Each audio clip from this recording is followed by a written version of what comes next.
Bum bum bum bum bum bum bum bum bum bum bum bum.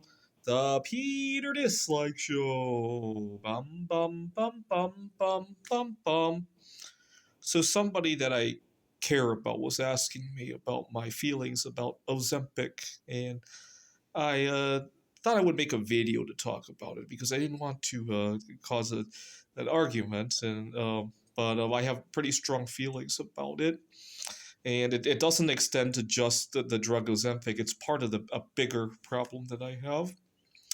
Now, if you read what Ozempic does, it's a synthetic hormone, and what it does is it blocks out feelings of hunger, and it regulates some insulin and a few other things. So I'm not sure about the insulin part, but assuming you're only taking it to lose weight, it blocks out feelings of hunger by messing with your hormones. I got some news for you. The feeling of hunger will not kill you. It's a feeling. My favorite analogy is that if you get on a scary roller coaster, it feels scary, right? You would not like to feel that feeling in your office, right? If it felt like if the office suddenly felt like a roller coaster ride, you'd want to evacuate the building, right? But it's the context of where you feel it, right? If you feel it at Six Flags, it's a good thing, right? In the office, maybe not so much, right? Same thing with the hunger, right? If you're going on a fast, you go ahead and enjoy it, right?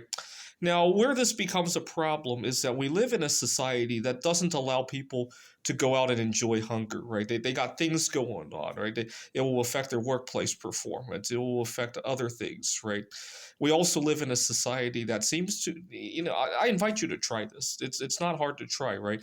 Go on a 48-hour fast and try to continue all your social activities. You will quickly realize that you run into a huge headwind, right? We don't live in a society that is conducive to any sort of changes in eating habits. I don't know why.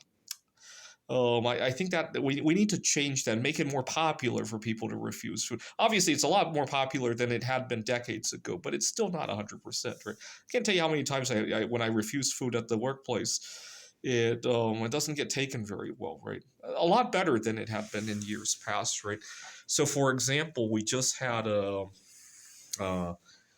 graduation event, and nowadays hardly anybody drinks some soda, right? I think they brought in soda in the 2 liter container, and that was like the third time I had seen that same container across 3 events, right? So that's good.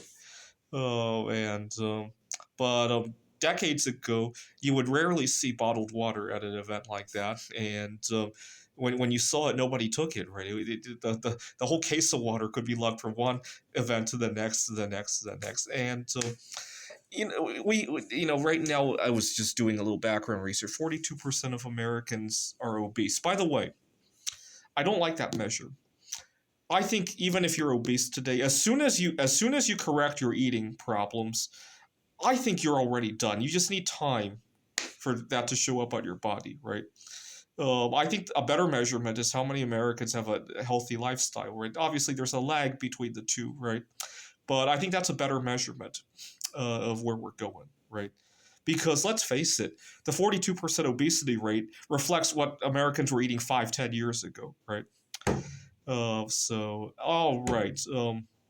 But enjoy your hunger for and fasting for what it is, and culturally, we need a societal substrate that allows for people to refuse food and to feel hunger, right? So, for example, at the beginning of the pandemic, I was regulating my eating very well because I didn't have to worry that if I want to feel off at the meeting today or right, and that was fun. Unfortunately, I don't have quite the privilege to do that anymore, right? This is the Peter Dislike Show. Bum bum bum bum bum bum bum bum bum bum bum bum.